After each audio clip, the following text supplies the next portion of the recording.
The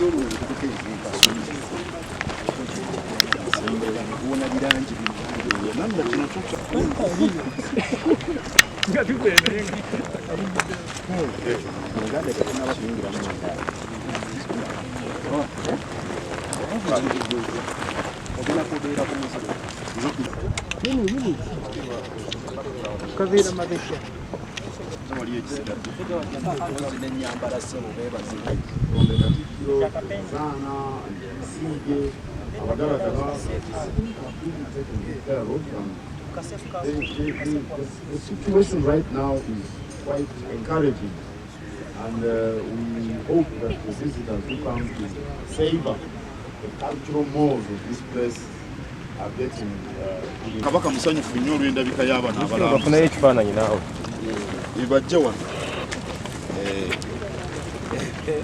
abatwako akasana bano abalambuza bajjayo ekifaananyi kirungi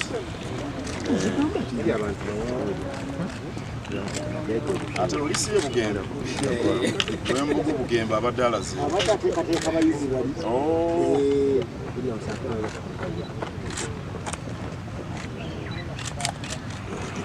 njagala nnyo okwebaza mwanyi bwe mbagamba saawa 8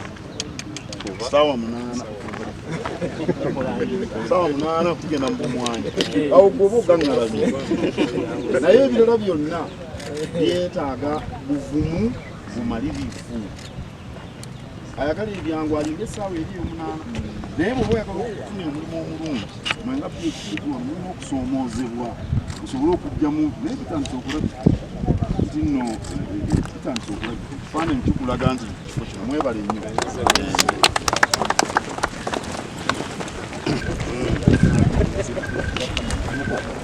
kati kamera zo zikola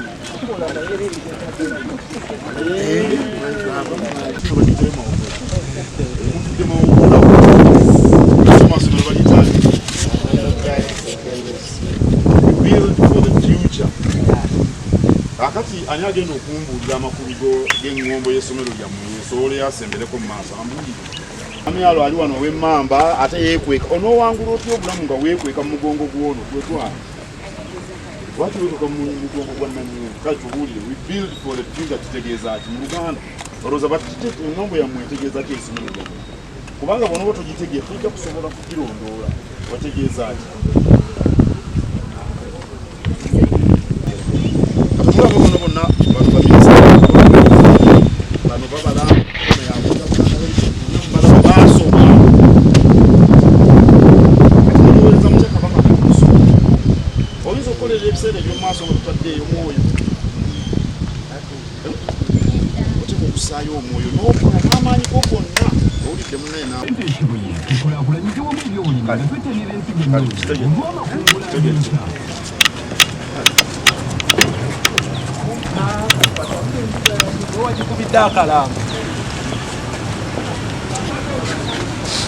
njagalawo ekintu ekirala eky'Oluganda eno embuga si y'Abangereza yaffe Baganda njagala omwana aviga eri Mawogola alabe ekipande ekigamba nti amasiro g'e Kasu bino byonna mubiteekwo mu Luganda nakino si kibi kubanga tulina abantu abalala bangi naye batunyooma kati nga bali abavudde Denmark nagenda e Denmark erimu abantu okukadde 5 n'emitwalo 5 tuli okukadde 15 toyinawo osanga kintu kya Lungereza ewaabwe kasi katono be katomutulaye naye kati babuuza obwakabaka bwa myaka 10 ate luli ku lulimi lw'Abangereza abaabanafuya kakati wano muteekewo ekintu ekyaffe eky'Oluganda anti kakati oli bwakuwanga nawe oteekawo ekikyo kino si kibi kati ffe tuteekewo ekyaffe nawe oteekawo nti PHTP mu Kasonda ate nga kineneko ne bwe kiba sayizi eno kimala ne bwe kiba sayizi eno kubanga ekikulu tinaffe bannyini nsonga tulabika weetuli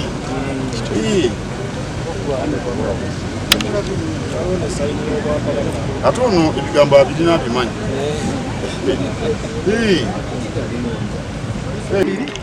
yali Desemba 12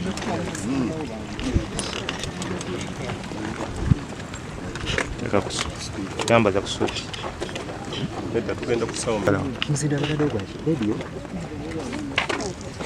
Mulindwa. Jera. Ngaguli wagulu. Wano olwaleero okulaba ebyasigalira bwe bitambula.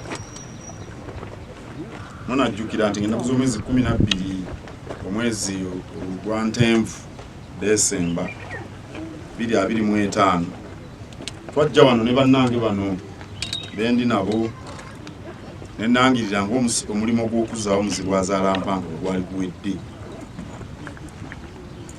Naye era ne ku olwo nabategeeza nti waliyo ebintu ebitonotono naye nga bikulu bye twali tulina okwongera okukolako.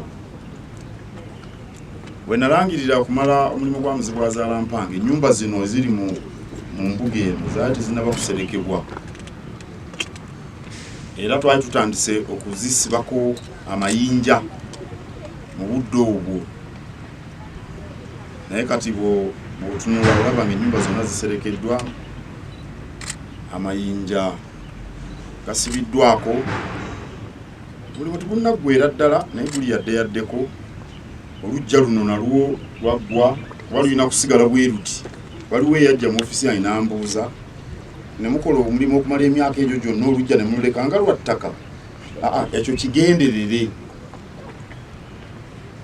Ennyumba eno ye yali ennyumba enkulu Ssekabaka Muteesa Olubereberye yasinganiranga abagenyi abakulu ab'ebitiibwa.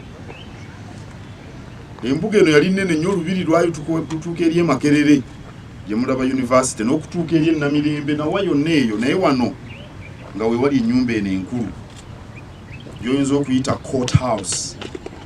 Abagenyi abavudde ebweru ne balabiranga n'emirimu egy'enjawulo. Kale olujja luno nga lufaanana bwe ruti.